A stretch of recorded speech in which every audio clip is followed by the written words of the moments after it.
Indo British advanced pain clinic నొప్పి మాయం surgery దూరం ఫర్ అపాయింట్మెంట్స్ 9155515563.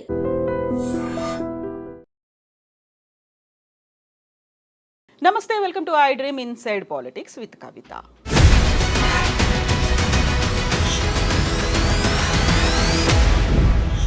కొడంగల్ నియోజకవర్గంలో అసలు ఏం జరిగింది? ఫార్మా కంపెనీకి వ్యతిరేకంగా అక్కడ ఎవరు ఆందోళన చేశారు? దాడులు ఎవరు చేశారు? పోలీస్ అధికారులు చెప్తోంది మాత్రం బీఆర్ఎస్కి చెందినటువంటి ఒక ప్రధాన నేత అనుచరుడే అటాక్ చేశాడని చెప్తున్నారు. ఆ వ్యక్తి ఇప్పుడు అప్స్కాండింగ్లో ఉన్నాడని. యాక్చువల్గా అక్కడ ఏం జరిగింది? ఎందుకని ఆందోళన జరిగింది? దాడి జరగలేదని కలెక్టర్ ఎందుకు చెప్పారు? మనతో పాటుగా ఉన్నారు బీఆర్ఎస్ అధికార ప్రతినిధి క్రిషాంక్. హలో అండి, నమస్తే. సో యాక్చువల్గా ఈ మధ్య కాలంలో జరుగుతున్నవన్నీ హై ఇంటెన్సిటీతో ఉన్నటువంటి ఇష్యూస్గానే కనిపిస్తున్నాయి. వెరీ లేటెస్ట్గా మనం రామన్నపేట చూసాం ఒక వారం కింద. నిన్న కొడంగల్లో జరిగినటువంటి ఈ ఇష్యూ యాక్చువల్గా ఏం జరిగింది అక్కడ అసలు? అంటే ఒకటి ఖచ్చితంగా కవిత గారు హై ఇంటెన్సీ. ఎందుకంటే ప్రజాపాలన అని చెప్పిండ్రు, ప్రజాస్వామ్యం అని చెప్పిండ్రు. ప్రజాస్వామ్యంలో సీఎం గారి నియోజకవర్గంలోనే ఇంటర్నెట్ సర్వీసెస్ ఆపేస్తారా? ఆపరు కదా. మొన్న సికింద్రాబాద్లో అయింది. సికింద్రాబాద్ సిటీ యాక్చువల్లీ చాలా పీస్ఫుల్. లాస్ట్ 10 years కేసీఆర్ గారి పాలనలో చూసినాం, ఎక్కడ కూడా అట్లాంటి ఘర్షణలు జరగలేదు. సికింద్రాబాద్లో లాస్ట్ మంత్లో ఇంటర్నెట్ సర్వీసెస్ బంద్, ఇప్పుడు కొడంగల్లో ఇంటర్నెట్ సర్వీసెస్ బంద్. అయితే ఒక్కటి మనం గమనించాలి ఏంటంటే, అసలు ఇవాళ మా మీద ఏమని అంటున్నారు అంటే బీఆర్ఎస్ వ్యక్తి అందులో ఉన్నాడు అనేసి ఒకటి అంటున్నారు. కానీ వాస్తవం కాదా? కొన్ని నెలల నుంచి అక్కడ ధర్నాలు జరుగుతున్నది వాస్తవం కాదా? ఒక వ్యక్తి హైదరాబాద్ నుంచి 24 గంటల ముందే వెళ్తే అక్కడ పోయి ఏదో 100 మందిని రెచ్చగొడితే మరి కొన్ని నెలల నుంచి ఎందుకు ధర్నాలు అవుతున్నాయి? అంటే నిజాన్ని నుంచి దూరం పెట్టడానికే ఇవాళ ఇంటర్నెట్లు బంద్ చేసి కొత్త కట్టు కథనాలను అల్లుతున్నారు అని అర్థమవుతున్నది. ఎందుకంటే ఎవరు అనుచరుడు అని అంటున్నారు? పట్నం నరేందర్ రెడ్డి గారు అనుచరుడు అని అన్నారు. పట్నం నరేందర్ రెడ్డి గారు ఎక్కడున్నారు? అందరితో పాటు పోలీస్ స్టేషన్లోనే ఉన్నారు. ఆయనను విచారణ చేయలే. ఆయన ఫోన్లో ఏదో 42 కాల్స్ అనేసి అంటున్నారు, ఆయన ఫోన్ కూడా తీసుకోలేదు మధ్యలో కేటీఆర్. ఎందుకంటే 2 ఫోన్లు అయితే మీ నుంచి నాకు ఫోన్ వచ్చినా, నా నుంచి మీకు ఫోన్ వచ్చినా మన ఇద్దరు ఫోన్లో ఉండాలి కదా. మరి అట్లాంటిది ఏం లేదే. ఒక వ్యక్తి ఒకటి వల్ల మీరు చెప్పాల్సిన సమాధానం ఏంటిదంటే, నంబర్ 1, ఆయన ఆ గ్రామస్తుడా కాదా? కొడంగల్ వాస కాదా? సురేష్ కొడంగల్ వాస లేదు, హైదరాబాద్ చెందిన వ్యక్తి ఇక్కడికి వెళ్ళి అక్కడికి ఘర్షణలు చేయడానికి వెళ్ళిండా? కొడంగల్ వాసి అక్కడికి పోయి ఉన్నాడు అంటే తప్పు లేదు. ఎందుకంటే వాళ్ళ గ్రామంలో ఇవాళ ఫార్మా కంపెనీ పేరు మీద ప్రభుత్వం నిర్ణయం తీసుకొని ఒక ఫార్మా కంపెనీ కోసం ప్రభుత్వమే ఈరోజు అంతా పుష్ చేస్తుంది అని అన్నప్పుడు ఖచ్చితంగా నిరసన తెలిపే హక్కు వాళ్ళకు పూర్తిగా ఉన్నది. వాళ్ళ భూములు కాబట్టి వాళ్ళకి ఇవ్వాలని లేకపోతే. ఇంకొకటి, నిన్నటి నేను చూస్తున్నాం కాంగ్రెస్ వాళ్ళు, వాళ్ళకు ప్రో ఉన్న మీడియా వాళ్ళు ఒక ఫోటోని మొత్తం సర్క్యులేట్ చేస్తున్నారు. ఆ ఫోటోలో ఏమైనా రాయబట్టుకొని ఉన్నాడా? ఆ ఫోటోలో కర్రె పట్టుకొని ఉన్నాడా? ఆ ఫోటోలో దాడి చేస్తున్నట్టు కనబడుతున్నాడా? మాట్లాడుతున్నాడు కలెక్టర్ గారితో. మాట్లాడుతున్న ఫోటోని చూపెట్టి ఇగోండి బీఆర్ఎస్ వ్యక్తి ఉన్నాడు, ఈయననే దాడులు చేశాడు. ఆయన ఒక్కైనే కాదు, ఆ గ్రామంలో ఎంతోమంది బీఆర్ఎస్ వాళ్ళు ఉంటారు. ఎందుకు ఉండరు? మీరు 3-4 గ్రామాల పేర్లు చెప్తున్నారు కదా ఎఫెక్టెడ్ ఏరియాస్ గురించి. బీఆర్ఎస్ సింపథైజర్లు ఉండరా? బీఆర్ఎస్ ఓటర్లు ఉండరా? బీఆర్ఎస్ కార్యకర్తలు ఉండరా? అట్లా అని వాళ్ళు రైతులు కాదా? అట్లా అని వాళ్లకు బాధలు ఉండవా? అంటే అసలు అజెండా నుంచి డైవర్ట్ చేస్తున్నారు కదా. ఇవాళ కాంగ్రెస్ వాళ్ళు తీసుకున్న వాదన, అన్ఫార్చునేట్లీ పోలీసు వాళ్ళు కూడా తీసుకుంటున్న వాదన ఎట్లుంది తెలుసా? సేమ్ కొన్ని సంవత్సరాల క్రితం సింగూర్ బార్డర్లో కూడా రైతులు అక్కడ ధర్నాలు చేస్తే వాళ్ళ ధర్నా ఒత్తిడికి సాక్షాత్తు నరేంద్ర మోదీ గారు కూడా వెనకడుగు వేసుకొని మేము ఈ చట్టాలను వెనక్కి తీసుకుంటున్నాం అని అన్నారు. కానీ దానికంటే ముందు ఏమి బ్రాండింగ్ చేశారు? వాళ్ళు ఖలిస్తానీలు, వాళ్ళు టెర్రరిస్టులు అని అనలేదా? ఎవరో ఎందుకు, మన నిజామాబాద్ ఎంపీ మన అరవింద్ గారే అన్నారు. ధర్మపురి అరవింద్ గారే వాళ్ళు టెర్రరిస్టులు ఉన్నారు, ఖాలిస్తానీలు ఉన్నారని. మీరు ఇప్పుడు అట్లనే చేస్తున్నారు. వాళ్ళు బీఆర్ఎస్ వాళ్ళు కుట్ర కోణం ఉన్న దీనిలో కుట్ర లేదు, పిట్ర లేదు, ఏం లేదు. ఇందులో ఆ రైతులకు ఈ ఫార్మా కంపెనీకి అమ్మాలని లేదు. మాకు స్పష్టంగా ఇందులో సమాచారం ఏమున్నది అంటే, ఇవాళ ఒక కాంట్రాక్టు అమృత్ కాంట్రాక్ట్ ఏమో ఒకరికి, వాళ్ళ బావమరిది గారికి. స్వచ్ఛ బయో అని అమెరికాకు పోయినప్పుడు బ్రదర్ కంపెనీ అనుముల జగదీష్ గారి కంపెనీతోని 1000 కోట్లు. ఇక్కడనేమో కొడంగల్ ఫార్మాలో మ్యాక్స్ బిఎన్ ఫార్మా, ఏ మ్యాక్స్ బిఎన్ ఫార్మా అయితే వాళ్ళ అల్లుడు గొలుగూరి సత్యనారాయణ గారి కంపెనీ ఉందో అక్కడ ఫార్మాన్ అక్కడ ఎస్టాబ్లిష్ చేయడానికి ఇవాళ రేవంత్ రెడ్డి గారు ఒత్తిడి పెట్టి అక్కడ ఉన్న రైతుల దగ్గరికి వెళ్ళి ఇవాళ భూసేకరణ చేయాలనే ప్రయత్నం చేస్తున్నారు. ఇది క్లియర్గా చీఫ్ మినిస్టర్ రేవంత్ గారి పెట్ ప్రాజెక్టే. లేకపోతే సొంత నియోజకవర్గంలో ఇలా అడ్మినిస్ట్రేటివ్ ఫెయిలియర్ కాదా అండి? పోలీస్ సెక్యూరిటీ లేదు, కలెక్టర్ గారి మీద ఆ దాడి జరగడం నిజంగా కూడా బాధాకరం. కానీ దానికి కారణం ఎవరు? బాధితులు ఎవరు? ఇటు రైతులు బాధితులు, ఇటు కలెక్టర్ గారు బాధితులు. ఎందుకంటే కలెక్టర్ గారి మీద నిన్న తిరగబడ్డారు కాబట్టి వారు బాధితులే. కానీ రైతులు నేరస్తులా? వాళ్ళ భూమి కోసం ఇవాళ పోరాటం చేస్తున్నది వాళ్ళు నేరస్తులా? దాదాపు నాకు తెలిసి ఇప్పటికీ నంబర్ పెరిగిందో లేదో నాకు తెలియదు, లాస్ట్ నాకు తెలిసి 55 మందిని అరెస్ట్ చేశారు. అంటే ఒక్క సురేష్ వెళ్ళి 100 మందిని రెచ్చగొట్టి 55 మందిని మొత్తం సైన్యాన్ని తయారు చేసి దాడి చేసిన. నేను మనం ఎంతమందిని చూసినాం?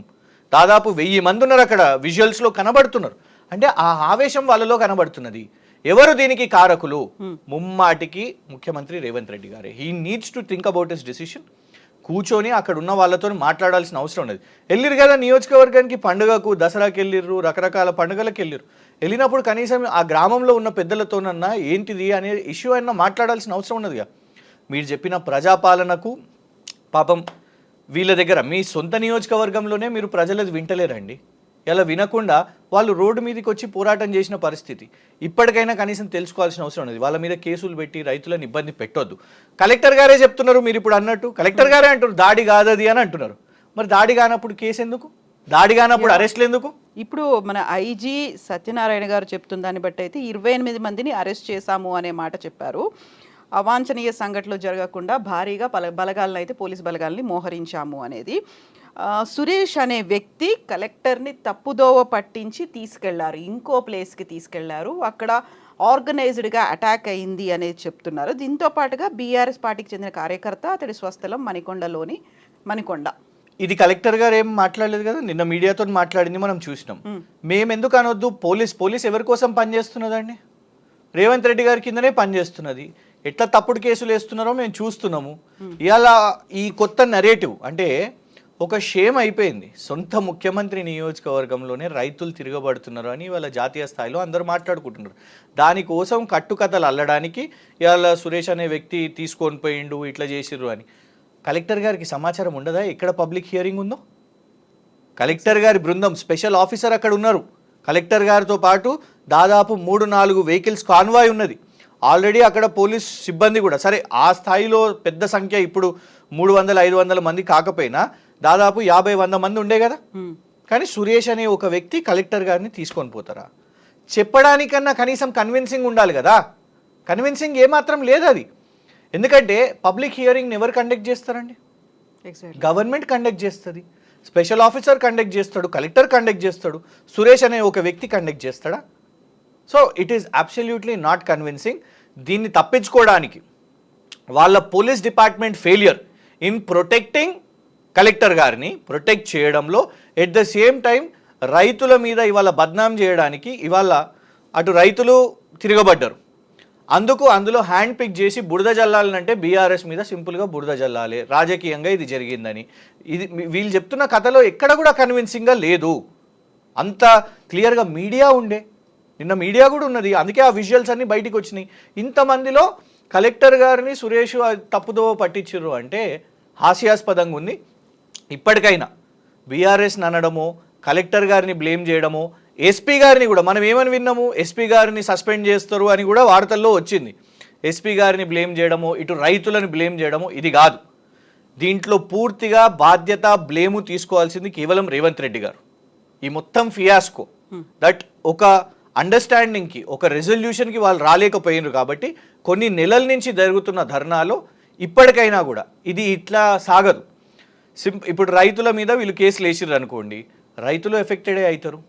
సురేష్ అయినా ఇంకెవరైనా కూడా ఒక వ్యక్తి ఇందులో అఫెక్ట్ కావాల్సిన అవసరం లేదు.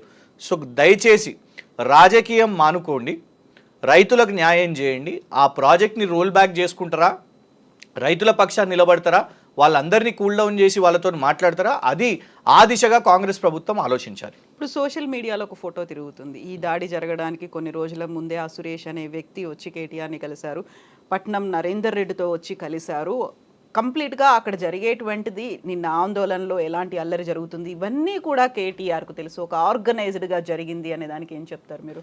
కవిత గారు, పట్నం నరేందర్ రెడ్డి ఎవరు? కొడంగల్ మాజీ ఎమ్మెల్యే. మాజీ ఎమ్మెల్యే. రేవంత్ రెడ్డి గారిని గతంలో మొన్న ఓడగొట్టిన ఎమ్మెల్యేగా ఉన్నారు. సో కొడంగల్ వాసి పట్నం నరేందర్ రెడ్డి గారిని కలవకపోతే డొనాల్డ్ ట్రంప్ని కలుస్తాడా?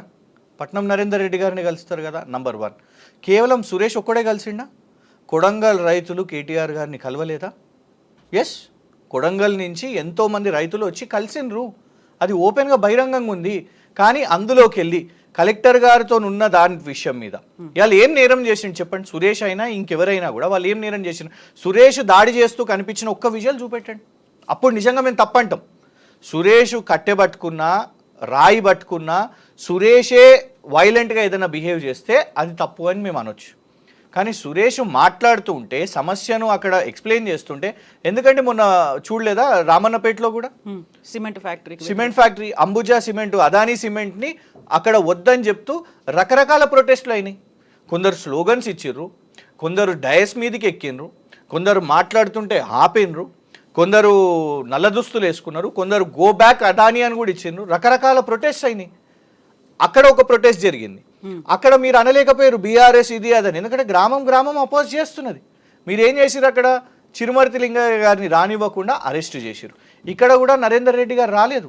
ఇవాళ మీరు నరేందర్ రెడ్డి గారు తన నియోజకవర్గానికి వస్తే మీరు అరెస్ట్ చేసిరు, వెళ్ళనీయకుండా. ఎందుకు వెళ్ళొద్దు చెప్పండి? ఎందుకు పట్నం నరేందర్ రెడ్డి గారు వెళ్ళొద్దు? ఒక ఆపోజిషన్కి ఇప్పుడు ప్రజల్లో, రైతుల్లో ప్రభుత్వం సైడ్ నుంచి దెబ్బలు పడుతుంటే, ప్రభుత్వం సైడ్ నుంచి కేసులు అవుతుంటే ఎవరి వైపు చూస్తారు చెప్పండి? రైతులు ఎవరి వైపు చూస్తారు? ప్రతిపక్షం వైపు చూస్తారు, మీడియా వైపు చూస్తారు. మీరు రానివ్వకపోతే ఈ ఫోర్సెస్ డెఫినెట్గా కదా, గవర్నమెంట్ అదర్ సైడ్ ఎన్నో ఉంటాయి, ఎన్నో ప్లాట్ఫామ్స్ ఉంటాయి, ఆ ప్లాట్ఫామ్స్ని యూటిలైజ్ చేసుకుంటారు. ప్రభుత్వమే వినకపోతే మీడియాకి రావడం తప్పనంటారా? ఇలా మీరు అందుకే కదా ఇంటర్నెట్ కట్ చేసారు, ఎందుకంటే వాళ్ళ వాయిసెస్. ఒక మీడియా అక్కడ పోయినా కూడా రకరకాల కిట్స్ ఉంటాయి, 3G పెట్టుకుంటారు, అవన్నీ పెట్టుకుంటారు. అంటే ఈ సమాచారం బయటికి పోవద్దు. ప్రతిపక్షాల వాళ్ళు వస్తే వాళ్లకు బలం చేకూరొద్దు. ఆ ఇంటెన్షన్తోనే ఇవాళ మీరు నరేందర్ రెడ్డి గారిని, మధుసూదనాచారి గారిని, కార్తిక్ రెడ్డి గారిని, మొత్తం బృందం అందరూ అక్కడ చుట్టుపక్కల ఉన్న వికారాబాద్ ఎక్స్ఎమ్మెల్యే ఆనంద్ గారిని, వీళ్ళందరూ వచ్చారు కదా. వాళ్ళు యాంటీ సోషల్ ఎలిమెంట్సా? అంటే గతంలోనేమో మీరేమో మొత్తం ప్రజాస్వామ్యం, ప్రజాపాలన, ఎవరన్నా ఎక్కడన్నా నిరసనలు తెలిపొచ్చు అని అన్నారు. కానీ ఇవాళ మీరెందుకు మీ సొంత నియోజకవర్గమే ఒక మోడల్ లాగా ఎందుకు అయితలేదు? ఒక ఎగ్జాంపుల్, ఒక ఉదాహరణ లాగా ఎందుకు ఉంటలేదు? సో ఒకటి ఏంటిదంటే, ఇప్పుడు వాళ్ళ వైఫల్యాన్ని ఒక నెరేటివ్ లాగా బిల్డ్ చేస్తున్నారు. దాన్ని పొలిటికల్ చేసేసి ఆ రైతుల మీద ముద్ర వేసేద్దాం, దీన్ని రాజకీయంగా రెచ్చగొట్టిండ్రు అనే ప్రయత్నం చేద్దాం. కానీ ఒక్కరిని రెచ్చగొట్టవచ్చు, ఇద్దరిని రెచ్చగొట్టవచ్చు, 10 మందిని రెచ్చగొట్టవచ్చు. కొన్ని గ్రామాలను రెచ్చగొట్టొచ్చా? నిజంగానే అట్లయితే, నిజంగానే అట్లా రెచ్చగొడితే, రెచ్చిపోతే మరి రేవంత్ రెడ్డి గారికి వాళ్ళ నియోజకవర్గంలో పట్టు లేదని అర్థమైపోతున్నది. కొడంగల్లో సొంత నియోజకవర్గంలో పట్టు లేదని తెలిసిపోతుంది. ఇలా మీ ఎక్కడో కాదు, మన తెలంగాణలో ఎక్కడో కూడా మాట్లాడతారు. వీఆర్ టాకింగ్ అబౌట్ ముఖ్యమంత్రి గారి నియోజకవర్గంలోనే అపోజ్ చేస్తున్నారు. ఇవాళ వాళ్ళు వద్దని చెప్తున్నారు, ఈ ఫార్మా కంపెనీ మాకు ఇక్కడ వద్దు అని చెప్తున్నారు. ఎవరు రైట్? ఇవాళ పోలీసు రైట్ అవుతుందా? సురేష్ ఒక్కడు రైట్ అవుతాడా? రైతులు వాళ్ళు రైట్ అవుతారా?